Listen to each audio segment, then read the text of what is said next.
Hi കൂട്ടുകാരെ, അസ്സാം വലൈക്കും. അപ്പോൾ എന്തൊക്കെ എല്ലാവർക്കും സുഖമല്ലേ? അപ്പോൾ അത് നമ്മൾ വൈകുന്നേരം ചായ ഉണ്ടാക്കാൻ പോയപ്പോൾ കടി എന്താണെന്നുള്ള തിരച്ചിലാവൂല്ലേ. അപ്പോൾ നമ്മൾ ഒരു സ്നാക്സ് ഉണ്ടാക്കാമെന്ന് വിചാരിച്ചിട്ടാണ്. അപ്പോൾ നമ്മൾ ബീഫ് തലേന്ന് ഉണ്ടാക്കിയപ്പോൾ ഒരു പീസ് ഞാൻ മാറ്റി വെച്ചിട്ടുണ്ടായിരുന്നു. അപ്പോൾ ആ ബീഫ് വെച്ച് നമുക്കൊരു സ്നാക്സ് ആക്കാമെന്ന് വിചാരിച്ചു. അപ്പോൾ അതിലേക്ക് വേണ്ട സവാള, പിന്നെ ഇഞ്ചി, വെളുത്തുള്ളി, പച്ചമുളക് അങ്ങനത്തെ ഒക്കെ അരിഞ്ഞ് വെച്ചിട്ടുണ്ട്. അപ്പോൾ നമ്മൾ എന്ത് ചെയ്യുക, സ്നാക്സ് ഉണ്ടാക്കാൻ തുടങ്ങില്ലേ. അപ്പോൾ അതാ നമ്മൾ ഫാൻ അടുപ്പത്ത് വെച്ചിട്ടുണ്ട്. അതിലേക്ക് വെളിച്ചെണ്ണ, ഓയില എന്താ വെച്ചാൽ നമ്മളടുത്തുള്ള സംഭവം ഒഴിച്ചിട്ട് ഒന്ന് ചൂടാക്കി എടുത്തിട്ട് ഈ മസാല ഒന്ന് വഴറ്റിയെടുക്കാൻ വേണ്ടിയിട്ടാണ് കേട്ടോ. അപ്പോൾ അതാ നമ്മൾ പിന്നെ ആദ്യം തന്നെ ഇഞ്ചി, വെളുത്തുള്ളി, പച്ചമുളക് ഇതൊക്കെ ഇട്ടൊന്ന് മൂപ്പിച്ചെടുക്കാം കേട്ടോ. മസാല ആക്കുകയാണ്. അപ്പോൾ പിന്നെ അതൊന്ന് മൂത്ത് വന്നതിന് ശേഷം നമ്മൾ ചെറുതായിട്ട് അരിഞ്ഞിട്ടുള്ള സവാള അതിലേക്ക് ചേർത്ത് കൊടുക്കുക. അപ്പം പിന്നെ ആദ്യം നമ്മൾ എന്ത് ചെയ്യുക, സമൂസ ഉണ്ടാക്കാമെന്നാണ് കരുതിയിട്ടുള്ളത്. പക്ഷേ സമൂസൻ്റെ ഷീറ്റൊന്നുമില്ല. അപ്പം പിന്നെ മാറ്റി പിടിക്കാമെന്ന് വിചാരിച്ച് അങ്ങനെ നമ്മൾ മാറ്റി പിടിച്ച് നോക്കണം. പക്ഷേ സമൂസൻ്റെ ഗ്രേവിയാണ് നമ്മൾ ഉണ്ടാക്കിയിട്ടുള്ളത്, മസാലയാണ് നമ്മൾ ഉണ്ടാക്കിയിട്ടുള്ളത് കേട്ടോ. എന്തായാലും സംഭവം അടിപൊളിയാണ്. അപ്പോൾ നമ്മൾ പിന്നെ എന്ത് ചെയ്യുക, ബീഫ് ഒക്കെ ഇട്ട് കൊടുക്കുക. പിന്നെ അതിലേക്ക് മസാലകൾ ചേർക്കുക. കുരുമുളക് പൊടി, ഗരം മസാല പൊടി, പിന്നെ മഞ്ഞൾപ്പൊടി, ഇതൊക്കെ 1/4 ടീസ്പൂണ്. ഇത് ഞാൻ കുറച്ച് സാധനം ഉണ്ടാക്കണം കേട്ടോ. അപ്പോൾ അതിനനുസരിച്ച് നിങ്ങൾക്ക് കാണിച്ചത്. പിന്നെ എരിവും കളറിനും ആവശ്യമായ കുറച്ച് മുളകും, ഒരു 1/4 ടീസ്പൂൺ തന്നെ മുളക് പൊടി മതി. കാശ്മീരി ചില്ലി പൗഡറാണ്. അപ്പോൾ അതും അങ്ങോട്ട് ചേർത്ത് നന്നായി ഇളക്കി യോജിപ്പിച്ച് കൊടുക്കുക. പിന്നെ ആവശ്യത്തിന് ഉപ്പൊക്കെ ഇട്ടിട്ടുണ്ട് കേട്ടോ.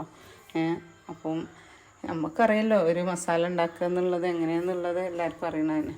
അപ്പോൾ ആ മസാല കണ്ട് റെഡി ആയിട്ട് പിന്നെ മല്ലിച്ചപ്പ് അങ്ങോട്ട് റെഡിയാക്കി വെച്ചു. അപ്പോഴാണ് നമ്മൾ ഫ്രിഡ്ജിൽ ഈ സ്പ്രിങ് റോൾ കണ്ടത്. അപ്പം ഇനി നമുക്ക് സമൂസ അങ്ങോട്ട് മാറ്റി പോക്കിയാണ്ട് സ്പ്രിങ് റോൾ അങ്ങോട്ട് ആക്കാമെന്ന് വിചാരിച്ചു. ഉള്ളത് വെച്ചല്ലോ ഇപ്പോൾ ചെയ്യാൻ പറ്റുള്ളൂ. പെട്ടെന്ന് ചെയ്യാൻ നോക്കിയപ്പോൾ ആ ഉള്ളത് വെച്ച് നമ്മൾ ചെയ്യാം കേട്ടോ. അപ്പോൾ നമ്മൾ ഉണ്ടാക്കാൻ പോവുകയാണ്. ഒരു 1.5 സ്പൂണൊക്കെ മസാല നമ്മൾ പിന്നെ ഷീറ്റിൽ വെച്ച് കൊടുത്തിട്ടോ. അപ്പം അങ്ങനെ വെച്ചുകൊടുത്ത് ഇതിൽ കാണുന്ന പോലെ അങ്ങോട്ട് ചെയ്യാം. മടക്കി ഒരു രണ്ട് സൈഡ് ഫോൾഡാക്കി അങ്ങനെ മടക്കി കൊടുക്കട്ടോ. പക്ഷേ ഇതിങ്ങനെ ചെയ്യുമ്പം ഒരു വൃത്തിയിൽ കിട്ടുന്നില്ല എന്നുള്ളത് പിന്നെയാണ് മനസ്സിലായത്. ഇത് കോണാക്കിയിട്ട് മസാല വെക്കുമ്പോൾ നല്ല വൃത്തിയിൽ കിട്ടിയിട്ടുണ്ട്. അത് ഇതേപോലെ ഞാൻ ഒരിക്കൽ ചെയ്തു, പക്ഷേ വീഡിയോ ഒന്നും എടുത്തിട്ടില്ല കേട്ടോ.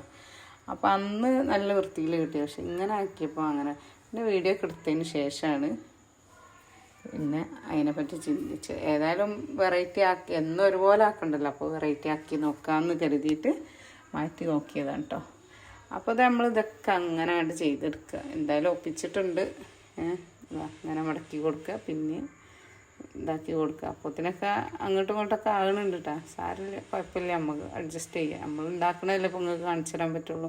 അല്ലാതെ നമ്മൾ ഉണ്ടാക്കാത്തത് ഇപ്പോൾ അത് പിന്നെ നന്നായാലും നന്നായിട്ടില്ലെങ്കിലും നിങ്ങൾക്ക് കാണിച്ചു തരാമെന്നുള്ളൂ കേട്ടോ. അപ്പോൾ അതങ്ങനെ ഒരുവിധമൊക്കെ ആണ്ട് ഒപ്പിച്ചെടുത്തിട്ടോ. നമ്മൾ നന്നായിന്ന് സ്പ്രിങ് റോൾ എന്ന് പറയാം, അത്രയേ ഉള്ളൂ. അപ്പോൾ എന്തായാലും അടിപൊളിയാണ്. ഫില്ലിങ്സ് അടിപൊളിയായ പിന്നെ എങ്ങനെ ആയാലും കുഴപ്പമില്ലല്ലോ. പിന്നെ സ്പ്രിങ് റോളിന് ഫില്ലിങ്സായിട്ട് നമ്മൾ പിന്നെ സോസും പിന്നെ ചീസ് അങ്ങനത്തെ ഒക്കെ ഉപയോഗിക്കലുണ്ട് കേട്ടോ. അതൊക്കെ ആകുമ്പോൾ ഒരു ഗ്രേവി രൂപത്തിലാണ് ആ ഫില്ലിങ്സ് കിട്ടുക. ഇത് നമ്മൾ സമൂസ എന്നുള്ളതിലല്ല ആദ്യം തന്നെ തുടങ്ങിയത്. അപ്പോൾ ഇത് ഷീറ്റില്ലാത്തതുകൊണ്ടാണ് നമ്മളിങ്ങനെ ചെയ്തത് കേട്ടോ. അപ്പോൾ ഏതായാലും ഒപ്പിച്ചെടുത്തു. എങ്ങനെയായാലും ഈ രൂപത്തിലങ്ങോട്ട് ആക്കി. ഇനി നമുക്ക് എന്ത് ചെയ്യുക, ഇതൊന്നാണ്ട് പൊരിച്ചെടുക്കണമല്ലേ. അപ്പോൾ നമ്മൾ എന്ത് ചെയ്തു, എണ്ണ ചൂടാകാൻ വേണ്ടി കണ്ട് വെച്ചു. ഓയിലോ വെളിച്ചെണ്ണ എന്തായാലും കുഴപ്പമില്ല, നമ്മളടുത്തുള്ളത് ചെയ്യാം. അങ്ങനെ എണ്ണ ചൂടായി വന്നപ്പം നമ്മൾ അതിലേക്ക് ഇട്ട് കൊടുക്കുക കേട്ടോ.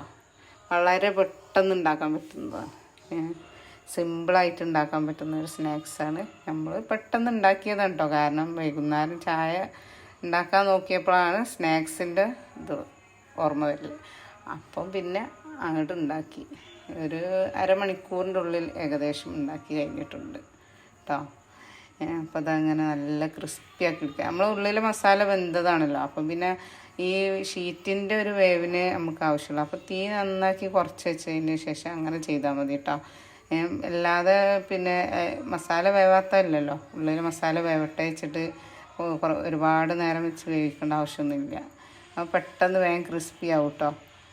അപ്പോൾ ഇതാ മറിച്ചിടാനൊക്കെ കുറച്ച് ബുദ്ധിമുട്ടുണ്ടായിട്ടുണ്ട്. എങ്കിലും നമ്മളെ സ്നാക്സ് കിട്ടിയല്ലോ, ചായക്കുള്ള സ്നാക്സ് കിട്ടിയല്ലോ, അതന്നെ വലിയ കെട്ടൽ. അപ്പോൾ ഇതാ നമ്മൾ പിന്നെ അങ്ങനെ ചെയ്തെടുക്കുക കേട്ടോ. അങ്ങനെ കോരിയിട്ടുണ്ട്. ഇനി അടുത്തതും അതേപോലെ ആണ്ട് ചെയ്യുക. അപ്പോൾ ഇത്രേ ഉള്ളൂ സ്നാക്സ് ഉണ്ടാക്കാനുള്ള പണി. വളരെ വീട്ടിലുള്ള സാധനങ്ങൾ വെച്ച് വളരെ പെട്ടെന്ന് ഉണ്ടാക്കാൻ പറ്റുന്ന സ്നാക്സ്. അപ്പോൾ നിങ്ങൾക്ക് ഇഷ്ടപ്പെട്ടാൽ ഒന്ന് ലൈക്ക് ചെയ്താണ്ടി, ഇഷ്ടപ്പെട്ടാൽ. പിന്നെ നിങ്ങളെ അഭിപ്രായങ്ങളൊക്കെ ഒന്ന് കമൻറ്റ് ചെയ്യുക. ഇതെങ്ങനെയാണ് ഉണ്ടാക്കുക എന്നുള്ള ഓരോരുത്തർക്കും ഓരോ ഐഡിയാസ് ആണല്ലോ. അപ്പോൾ അതൊക്കെ ഒന്ന് കമൻറ്റ് ചെയ്യുക. അപ്പോൾ ഇതാ നല്ല ക്രിസ്പി ആയിട്ടുള്ള സ്നാക്സ് റെഡി ആയിട്ടുണ്ട് കേട്ടോ. അപ്പോൾ എന്താ അവർ കഴിക്കാൻ വേണ്ടി പോവാണ്. കഴിച്ചപ്പോൾ അടിപൊളിയാണ് എന്നൊക്കെ പറയുന്നുണ്ട്. അടിപൊളി തന്നെയാണ് കേട്ടോ.